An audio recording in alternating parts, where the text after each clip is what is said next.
कार्यक्रम अभियान है पंडित दीनदयाल उपाध्याय प्रशिक्षण अभियान। उस अभियान की आज मुरादाबाद जिले का 2 दिवसीय प्रशिक्षण वर्ग है।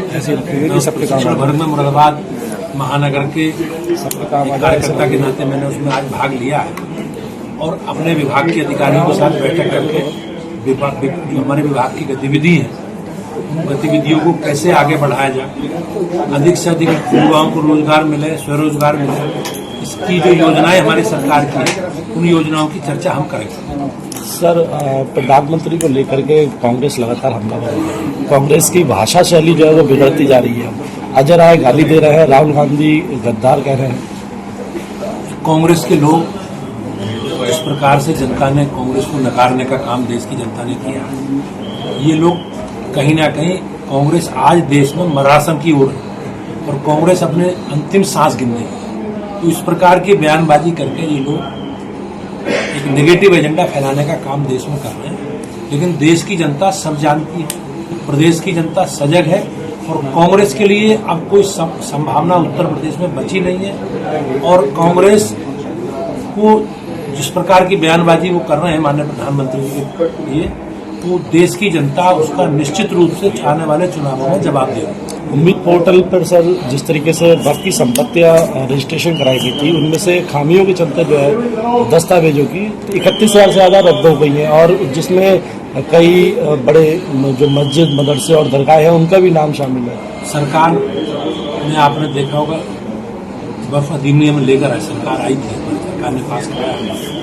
उसमें वक्फ की संपत्तियों को जो अवैध कब्जे हैं, उन अवैध कब्जों को मुक्त कराना उनका लक्ष्य है और किसी को घबराने की जरूरत नहीं है। अगर किसी का कोई अवैध कब्जा नहीं है, किसी ने अनैतिक कोई कब्जे नहीं किए हैं, तो किसी के खिलाफ कोई कार्रवाई नहीं।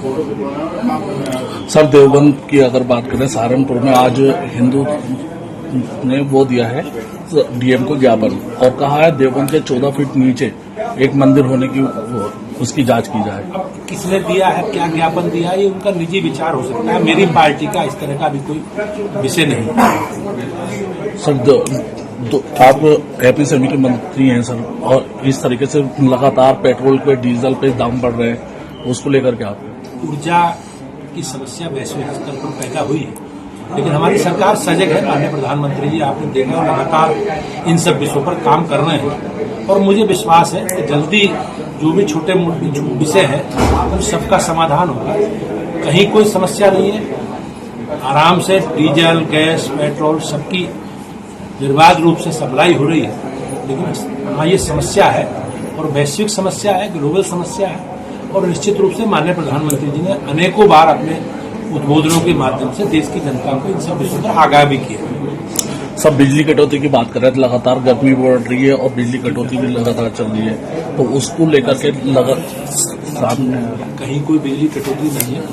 गर्मी के कारण थोड़ा सा बिजली की डिमांड बढ़ती है, उसके कारण थोड़ी बहुत समस्या आई है, लेकिन सरकार सजग है। जो भी सरकार के दिशा निर्देश है, जो सरकार का हमारे माननीय मुख्यमंत्री जी का आदेश है, उसी आदेश के अनुसार नियमित रूप से बिजली की सप्लाई हो रही है।